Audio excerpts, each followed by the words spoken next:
Hello everybody, my name is Cool Boone. I'm bringing out this video of me unboxing a board game, and today I'm going to be unboxing the second expansion for Warfighter Vietnam. I'm making this a separate video series because there's just too many expansions in this, and it's going to explode my normal unboxing series. So this will be a separate video series. I'll do like an organization video for the main one once I get everything. But for now, this is going to be the second expansion, the expansion number 2. I guess I'm just saying the same words multiple times. So let me go ahead and get our background music started here. There we go, we'll start there. Perfect. All right, and let's look at this one. So we're gonna follow the same format that we have for the last video, which is essentially we're going to open a box, and then I am going to read the back of the box, which again, the text is all the same pretty much on the back of all these smaller box ones. So it's not much to read. So I'm not gonna, well, I'll still read it all. Just this parts, or these parts. So more reinforcements. This Warfighter Vietnam expansion adds 56 cards to your arsenal. This expansion gives you new soldiers, weapons, equipment, skills, missions, locations, and objectives. No special rules needed. Just add the cards to your game. You must have Vietnam Core. Game. Cool. So that's it. So we're gonna go open up the box, and I will do the same thing I did last time, which for those who don't know, I'm going to sleeve all the cards, and then I'm going to slowly walk through all of the things. So the reason why I'm sleeving all these cards while I'm doing this video, I know it may not be the most exciting of content to watch right now, but first of all, there will be timestamps, so feel free to skip ahead if you want to see the cards already. Second of all, this gives me a moment to just kind of reflect and ramble and talk about Warfighter Vietnam. The subject for this one is going to be just Warfighter as a series. I've seen the Warfighter games on my friendly local game store shelves, and I've always avoided them because it's like, it looks like it's just boring military blah.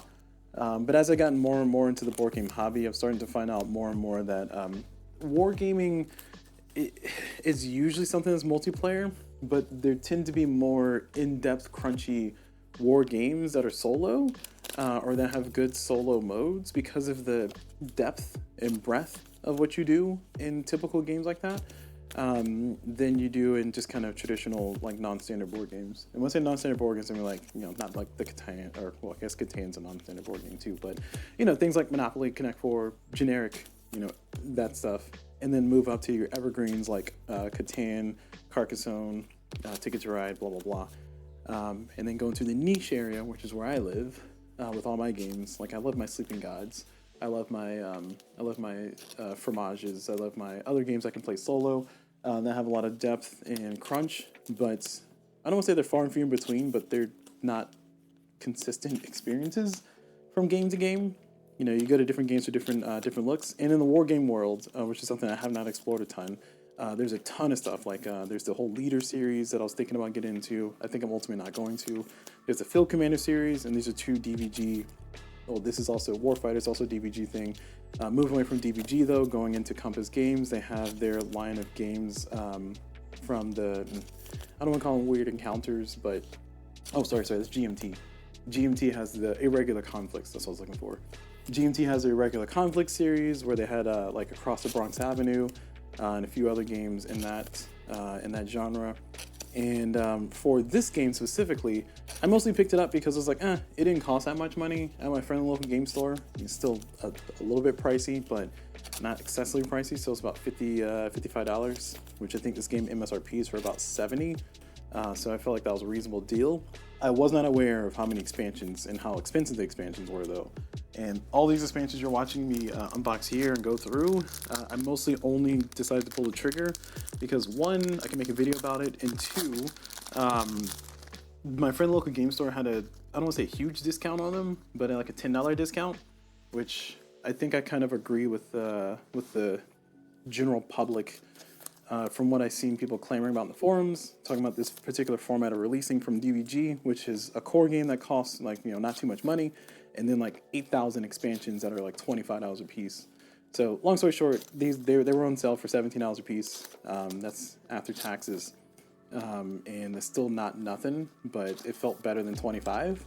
So I decided to take the dive with my friend local game store to get nearly all the expansions. I think I had to get 2 other ones, and then I had the full set, but that's not the point.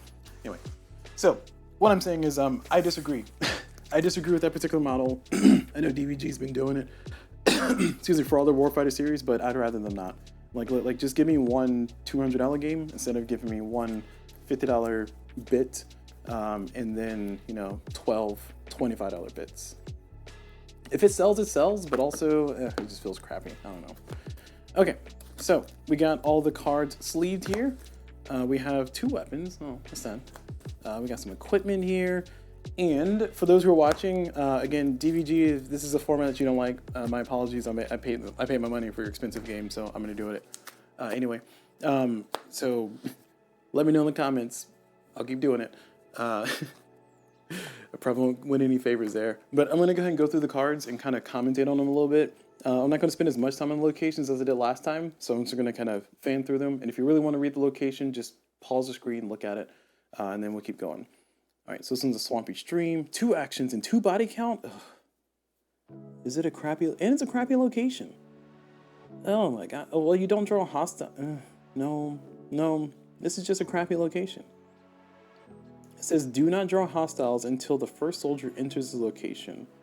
So that means that it's a delayed place. So you put it out, and then depending on where your objective is, it'll determine how many will spawn. But they don't spawn until you put. Oh my gosh, this is garbage. And it's an entry cost 3. Ugh. From what I've experienced, from what I've known, and I know I said I wasn't going to commentate a lot on the card, and I'm commentating a lot on it. But from what I know, from my experience so far in the 3 missions or so that I played, and lost every single one of them, entrance cost of 3 is pretty high for player soldiers. Player soldiers, they tend to have like 2 to 1 for their normal movement. So entrance cost of 3 is pretty high. And when I say high, I mean like it's a little bit more challenging for them to move through. Everybody else is fine. Squad soldiers, they can walk through it. MPS, they can usually walk through it. But that means you have to kind of pay some cards to get through there. Anyway, protected hamlet. Free to play, always draw from reinforcements. And, oh, nice. 0, 0, 0. Oh, heck yeah. That's pretty cool. It gets all 4, though, and it's an easy search spot, so cool.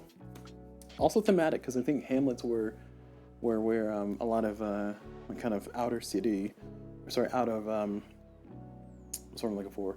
Rural people lived in villages. They lived in villages, lived in hamlets, but whatever. Willie Pete. Is that the Pete itself is Willie, or is Willie Pete? Then is that a person? I don't know. All right, 3 actions, 3 body count. Oh my gosh, 3 actions or 3 body count? Why are these requiring so many actions? My Jesus. Sharp grass. 1 action to play, water. Pay 2 XP when entering or suffer 1 wound. Oof, that's expensive. And it's entrance 3 again. French district. Is this good for us? Are we good here? Add 1 to the entrance cost for each hostile. No. Favor 4. Sucks. Huey escorts.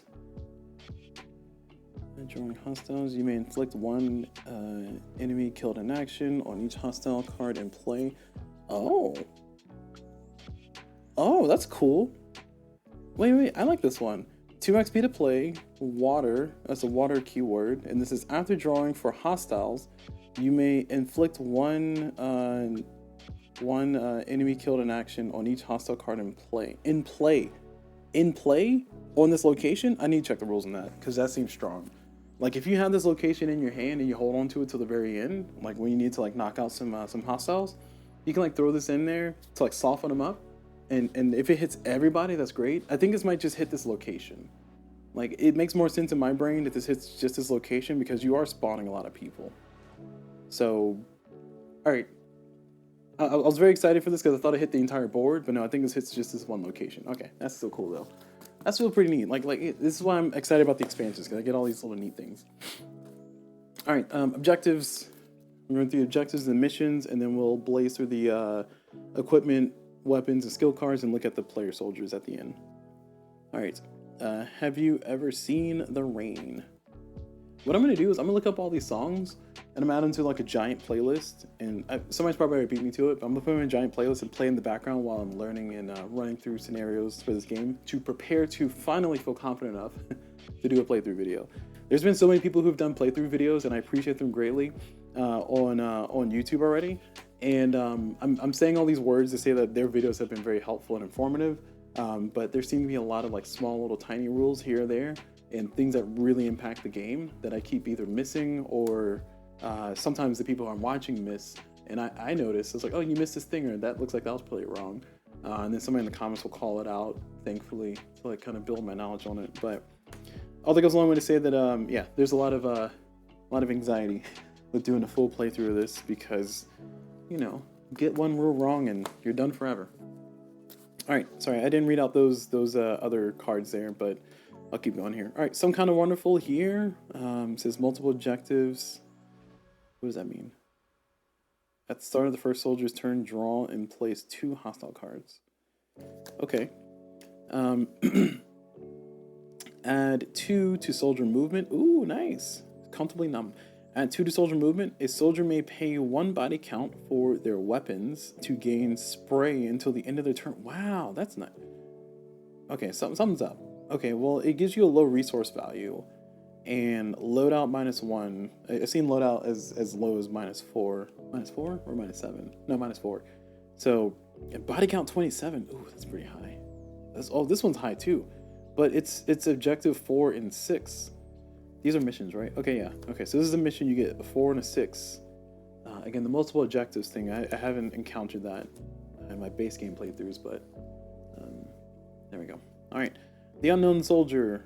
Twice during the mission, after placing locations hostile, place a suppress on every hostile reticle. Okay, sure. I can't help myself.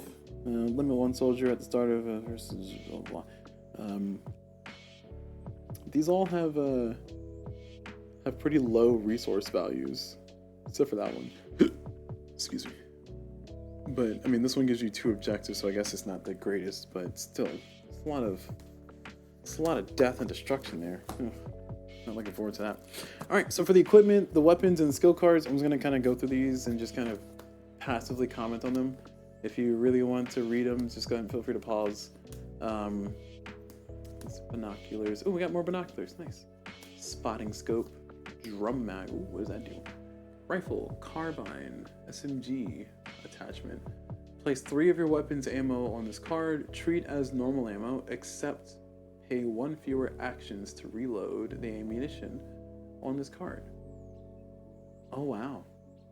But it sounds like if you end up getting a miss, you take all 3 of those ammo and you have to refill. Oh man, that seems good and bad.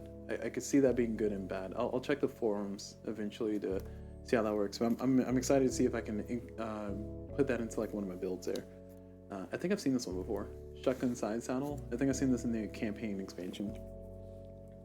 And then M61 webbing. Cool. Equipment. All right, next up, weapons. We got 2 weapons. Oh, hey, we got another M16. Yeah, we got another Model 70 rifle. This is the one that I had. If you listen to my previous one, listen to me yap about it. I had this weapon, and actually no, at the beginning of this one, I think I had too many long range weapons. So I had like this and another better long range, and it caused a lot of problems. So I'm excited to see that we have duplicates of these now. So that means that I can actually put them on my soldiers and not just like have to like double up and feel sad. So cool. Only got 2 weapons in there, but at least those 2 are reasonable. All right, these are skills. So we got Fortitude, Spotter. What does Spotter do? Pay 1 action to add 1 to the attack rolls of another soldier's attack in the same location for the rest of the turn. Ooh, that's nice. That's nice. I hope that comes on a soldier built in. That'd be nice. Squad leader. Don't let up. Keeping it clean. Ignore jam results. Ooh, that's nice. I mean, I don't want to say it's kind of pricey, but it's still, somebody has that built in. That's pretty nice for somebody who has just like the spray and all this stuff. And then keep counting. This one's on the previous one in the previous expansion, so it's nice to see a secondary one.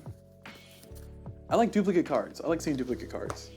Hello Legends DM. Oh, for those who don't know, I do live stream on Twitch. That's twitch.tv/coolblue, CULBLU. But Legends DM, hello. This is Warfighter Vietnam. I am unboxing the expansions, and for some godforsaken reason, just because I have all the expansions, I want to do unboxings and look at all the cards. Again, I think DVG is gonna get mad at me, but they'll just they'll just get mad at me. And DVG, if you're watching this video, my apologies for giving away the corporate secrets. I feel like you shouldn't charge $25 for 12 expansions, but hey, it's just me. Okay.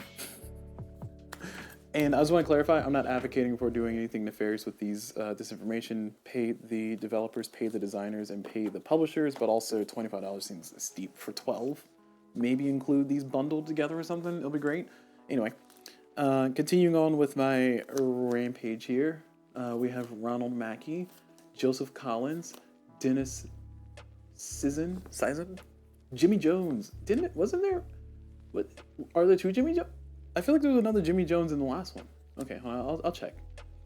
Bobby Mathers, Charlie Burt, Dave Lacken.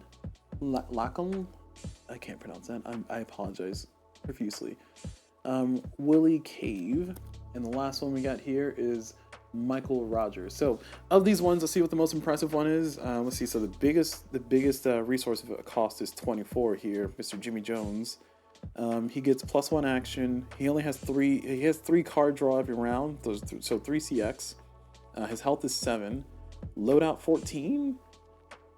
I mean, I think 14 is a pretty high loadout amongst these cards. It is.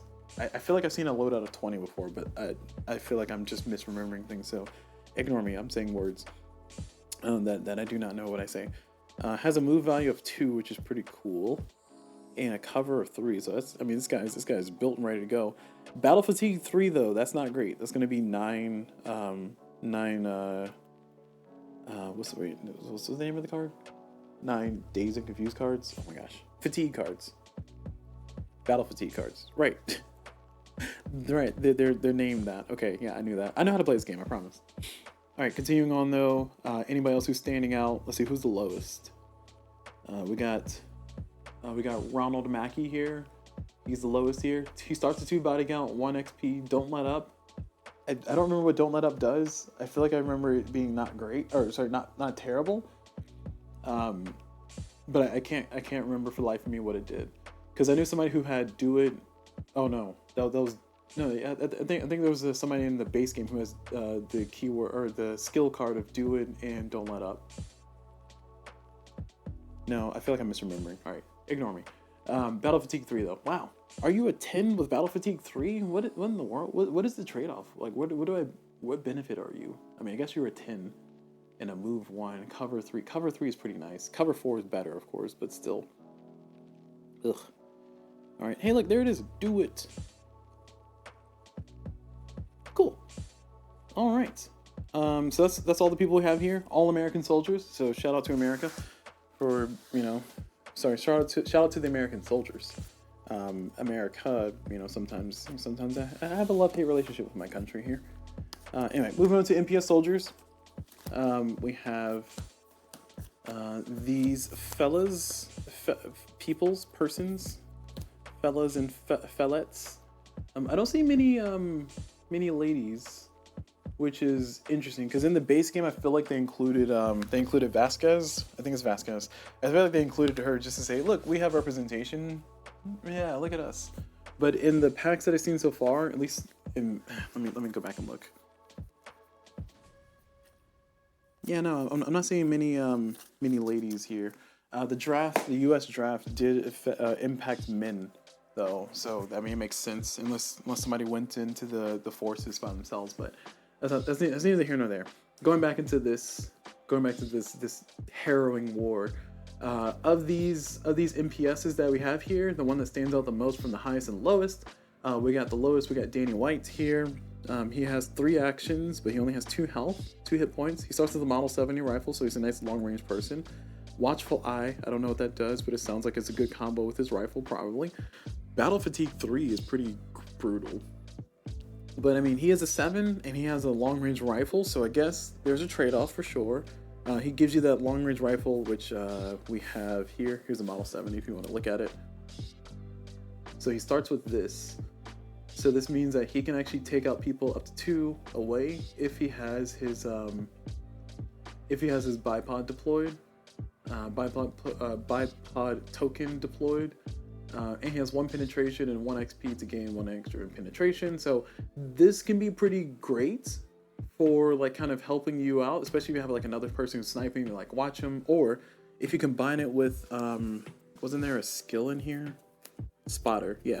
If you combine that with Spotter, ooh, that could be really deadly. Oh yeah, heck yeah. Okay, I'm already excited to build my own army here. All right, sorry, continuing on. But he's standing out because he's the lowest, and the other ones standing out because they're the highest. Is this guy, Mr. Kenneth Parker. He has 4 actions, which is really great. Has an M16, has a spotting scope. Eyes on, I don't know what eyes on does. He has 1 XP, search +4, so whenever he searches, he has +4 to his search. So he seems pretty good overall, like a nice well-rounded MPS. And additionally has, well, I guess it's not really additionally, but unfortunately has a move of 1, so it's going to be a little bit pricey to get on a move places. And again, explaining this for people who may not know, but me as somebody who barely knows, because it wasn't until like my second game that I realized I was playing this wrong, which is why I had to go restart a playthrough.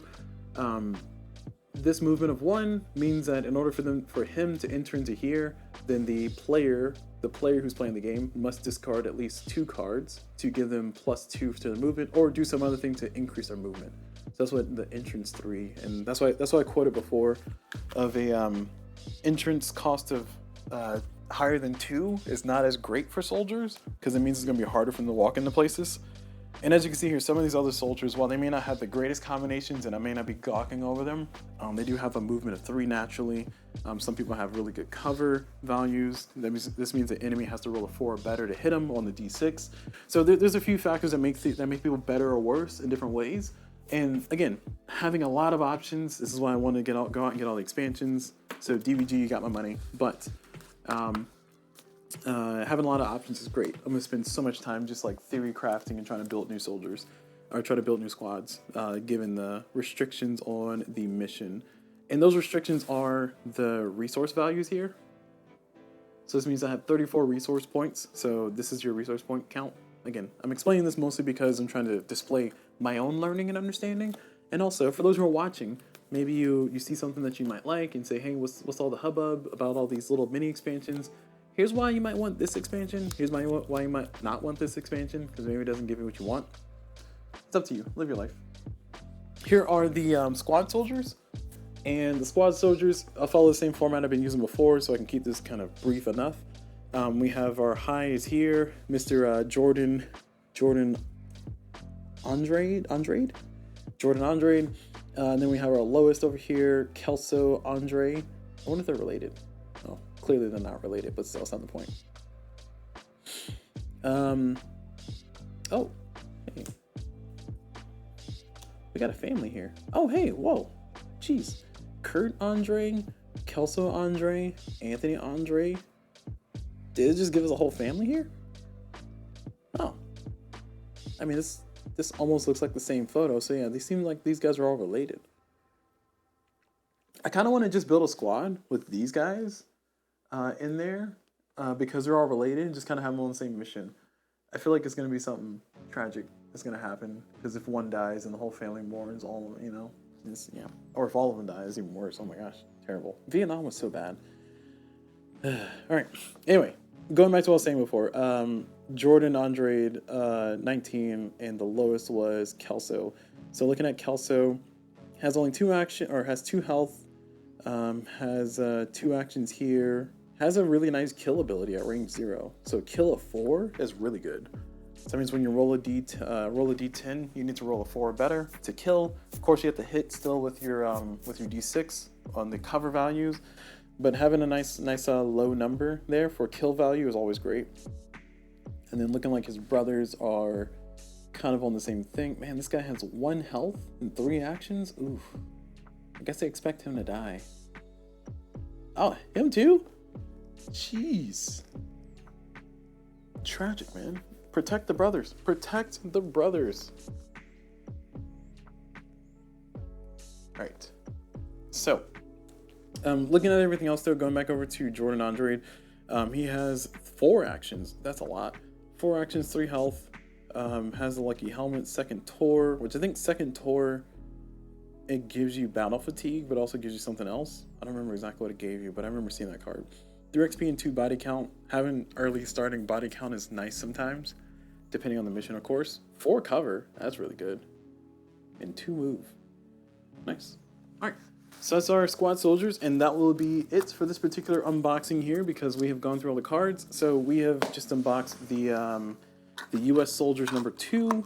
That is going to be it for this one, though. Hopefully this video is informative. Hopefully my yapping has been interesting, useful, fun.